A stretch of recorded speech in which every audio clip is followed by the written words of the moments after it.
자, 오늘 관점의 결론을 말씀드릴게요. 우선 비트코인은 단기적으로 반등하더라도 다시 하락할 가능성이 높습니다. 따라서 지난 영상에서 공지한 지지 가격 93.6K와 92K 이 가격에서 진입한 롱 포지션은 현재 가격에서 전부 수익 실현하는 것이 좋습니다. 그리고 다음으로 유력한 지지 가격은 87.4K 그리고 86.7K였습니다.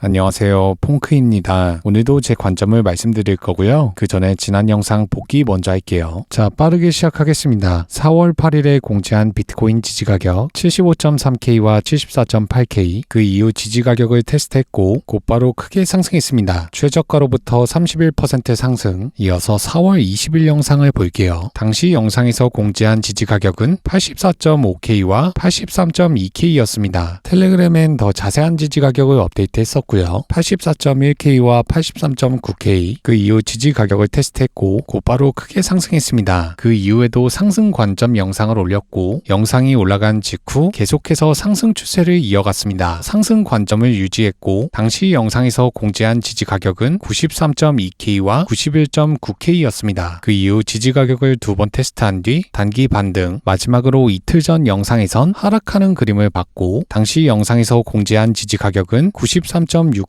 92K였습니다. 관점대로 영상이 올라간 직후 하락했고 정확히 93.6K를 테스트한 뒤 단기 반등했습니다. 이어서 알트코인을 복귀해 볼게요. 4월 3일에 공지한 이더리움 지지 가격 1552와 1531 영상이 올라간 뒤 지지 가격을 테스트했고 그 이후 상승 추세로 변곡됐습니다. 최저가로부터 35% 반등. 이어서 4월 23일에 공지한 스택스 지지 가격 0.738 그 이후 지지 가격을 테스트했고 곧바로 크게 상승했습니다. 그 이후 크게 조정을 받았지만 다시 한번 지지 가격에서 반등하고 있습니다. 최저가로부터 26% 상승. 자, 지난 영상 복귀는 여기까지 하고요. 궁금하신 알트코인은 댓글에 달아주세요. 가장 많은 댓글이 달린 알트코인을 다음 시간에 분석해 보겠습니다. 그리고 텔레그램과 멤버십에서는 더 심도 있는 분석, 라이브 스트리밍, 알트코인 지지 가격까지 공지하고 있으니까요. 궁금하신 분들은 고정 댓글 확인해 보시길 바랍니다. 그리고 총 상금 3만불 대회도 고정 댓글에서 확인하실 수 있습니다. 자, 그럼 오늘 관점으로 넘어가 볼게요. 첫 번째 근거 4시간 봉 차원 이평선을 보겠습니다. 과거 캔들이 이평선을 돌파하고 빠르게 고가를 높이지 못하면 계속해서 이평선을 테스트하다가 결국 이탈했습니다. 바로 백테스팅 해볼게요. 이평선을 강하게 돌파했고 그 이후 지지받고 상승했습니다. 하지만 빠르게 고가를 높이지 못하고 계속해서 이평선을 테스트했죠. 그 이후 이평선을 종가로 이탈했고 깊게 하락했습니다. 다시 한번 이평선 돌파, 이평선을 계속해서 리테스트했고 고가를 높였지만 다시 한번 이평선 부근까지 하락했습니다. 그 이후 이평선을 종가로 이탈했고 반등했지만 더 깊게 하락했습니다. 이평선을 돌파하며 강하게 상승했고 그 이후 조정받으면서 이평선 리테스트, 반등해서 고가를 높였지만 다시 한번 하락하면서 이평선을 테스트했습니다. 그 이후 반등했지만 고가를 높이지 못했고 이평선 종가 이탈, 더 깊은 저가를 만들어냈습니다. 강하게 상승하면서 이평선을 돌파했고 조정받으면서 이평선 리테스트, 하지만 고가를 높이지 못하고 다시 한번 이평선 테스트, 이평선 종가 이탈, 더 깊은 저가를 만들어냈습니다. 자, 현재도 똑같죠. 강하게 반등해서 이평선을 종가로 돌파했고 현재까지 총 4번의 리테스트를 거쳤습니다. 계속 이평선을 테스트할 경우 이탈할 가능성이 높고 이평선을 종가로 이탈할 경우 깊게 조정받을 가능성이 높습니다. 두 번째 근거 지지선, 지지선은 세 번째 또는 네 번째 테스트에 이탈했고 그 이탈의 깊이는 전체 상승 파동의 0.382 이상이었습니다. 바로 백테스팅 해볼게요. 첫 번째 테스트와 두 번째 테스트, 세 번째 테스트에 반등했고 네 번째 테스트에 이탈했습니다. 그리고 조정이 시작됐죠. 그 조정의 깊이는 전체 상승 파동의 0.382 그 이상 하락했습니다. 첫 번째 테스트와 두 번째 테스트, 세 번째 테스트에 반등했고 네 번째 테스트에 이탈했습니다. 그 조정의 깊이는 전체 상승 파동의 0.382 그 이상 하락했습니다. 첫 번째 테스트와 두 번째 테스트, 세 번째 테스트에서도 상승했고 네 번째 테스트의 이탈, 지지선을 이탈한 뒤 그 조정의 깊이는 전체 상승 파동의 0.382 그 이상 하락했습니다. 첫 번째 테스트와 두 번째 테스트, 세 번째 테스트도 반등했고 네 번째 테스트의 지지선 이탈, 지지선을 이탈한 뒤 그 조정의 깊이는 전체 상승 파동의 0.382 그 이상 하락했습니다. 자, 현재도 똑같죠. 첫 번째 테스트와 두 번째 테스트, 세 번째 테스트에서도 반등했고 결국 네 번째 테스트에 이탈했습니다. 따라서 직전 상승 파동의 0.382 즉 89K 이하로 하락할 가능성이 있습니다. 세 번째 근거로 RSI RSI를 볼게요. 과거 RSI 과매수 구간을 돌파하면 대세 상승장이 시작됐고, 만약 과매수 구간에서 저항받고 하락할 경우 과매도 구간까지 하락하는 경향이 있었습니다. 백테스팅 해볼게요. 과매수 구간에서 저항받고 과매도 구간까지 하락, 다시 한번 반등해서 과매수 구간을 테스트했지만 또다시 과매도 구간까지 하락, 그리고 반등해서 과매수 구간을 테스트했고 결국 돌파한 뒤 큰 상승장이 찾아왔습니다. 과매도 구간에서 과매수 구간까지 상승, 과매수 구간을 돌파하지 못하고 과매도 구간까지 하락, 다시 한번 반등했지만 과매수 구간에서 저항받고 또다시 과매수 구간에서 저항받은 뒤 과매도 구간까지 하락했습니다. 과매도 구간에서 과매수 구간까지 상승했고 강하게 과매수 구간을 돌파했죠. 그 이후 큰 상승 추세가 시작됐습니다. 자, 그럼 현재 시점을 볼게요. 과매도 구간에서 과매수 구간까지 상승했고 현재 그 구간에서 저항받으면서 RSI의 추세가 꺾이기 시작했습니다. 따라서 RSI가 과매도 구간까지 하락할 수 있고 조정폭이 깊어질 가능성이 높습니다. 자, 마지막 근거로 거래량을 볼게요. 보통 상승 사이클은 강한 상승 추세, 이후 기간 조정, 그리고 가격 조정을 겪은 뒤 다시 새로운 사이클을 시작하는 식으로 진행이 되죠. 그리고 이 가격 조정 구간에서는 큰 거래량을 동반하며 최저가를 만든 뒤 새로운 사이클을 시작합니다. 그러니까 쉽게 말해서 조정 추세가 끝나려면 큰 거래량이 동반된 최저가가 나와야 된다는 이야기죠. 바로 백테스팅 해볼게요. 계속해서 가파르게 하락했고 그 하락하는 기간 동안 평소보다 많은 거래량을 기록했습니다. 그리고 하락 추세가 잠잠해지면서 기간 조정으로 추세가 변곡됐습니다. 하락 추세를 이어왔고 최저가 부근에서 큰 거래량 발생, 그 이후 상승 추세로 변곡됐습니다. 하락 추세가 이어졌고 최저가 부근에서 큰 거래량 발생, 상승 추세로 변곡됐습니다. 기간 조정, 그 이후 가격 조정이 발생했고 큰 거래량과 함께 최저가가 출현했습니다. 그 이후 추세가 변곡됐습니다. 상승하다가 크게 하락했고 큰 거래량과 함께 최저가, 그 이후 상승 추세를 시작했습니다. 자, 현재 시점을 볼게요. 큰 거래량을 터뜨리면서 상승했고 그 이후 기간 조정을 겪고 있습니다. 다음 차례는 가격 조정이고 그 가격 조정은 큰 거래량을 동반하면서 나타나기 때문에 아직 현재 거래량으로는 최저가가 나오지 않은 것을 확인할 수 있습니다. 그러니까 단기적으로 반등하더라도 다시 크게 하락하면서 큰 거래량을 기록한 뒤 새로운 사이클을 시작한다는 이야기죠. 자, 오늘 관점의 결론을 말씀드릴게요. 우선 비트코인은 단기적으로 반등하더라도 다시 하락할 가능성이 높습니다. 따라서 지난 영상에서 공지한 지지 가격 93.6K와 92K, 이 가격에서 진입한 롱 포지션은 현재 가격에서 전부 수익 실현하는 것이 좋습니다. 그리고 다음으로 유력한 지지 가격은 87.4K 그리고 86.7K였습니다. 자, 요약해 볼게요. 비트코인은 중장기적으로 상승할 수는 있지만 단기적으로는 조정받을 가능성이 높았습니다. 따라서 지난 영상에서 공지한 지지 가격 93.6K와 92K, 이 가격에서 진입한 롱 포지션은 수익 실현하는 것이 좋습니다. 그리고 이 가격을 이탈할 경우 87.4K, 이 가격까지 하락한 뒤 큰 상승 추세를 보여줄 가능성이 높습니다. 자, 이어서 알트코인을 분석해 볼게요. 자, 가장 많은 댓글이 달렸던 체인링크를 보겠습니다. 체인링크는 과매도 구간에서 반등했기 때문에 중장기적으로 과매도 구간까지 상승할 가능성이 높습니다. 그리고 세 번째 테스트를 마쳤고 현재 조정을 받고 있죠. 따라서 조정이 마무리되고 네 번째 테스트에서는 저항선을 돌파할 가능성이 높습니다. 그리고 앞서 계속해서 지지받았던 엔빌롭 하단에서 반등할 가능성이 높고 그 구간은 과거 가장 큰 볼륨이 터진 구간이기도 했습니다. 눈에 띄는 고래지갑의 출금은 없었고 김치 프리미엄은 2.5%로 다소 높은 편에 속했습니다. 자, 체인링크의 모든 근거를 종합해 봤을 때 가장 유력한 지지 구간은 12.79 그리고 12.1이었습니다. 이 가격까지 반드시 하락한다는 건 아니고요. 이 가격까지 하락하면 손익비가 좋다는 이야기예요. 자, 오늘 영상은 여기서 마무리하고요. 궁금하신 알트코인은 댓글에 달아주세요. 그리고 텔레그램과 멤버십, 총 상금 3만불 대회는 고정 댓글에서 확인하실 수 있습니다. 오늘 제 영상이 도움되셨다면 구독, 댓글, 좋아요 부탁드리겠습니다.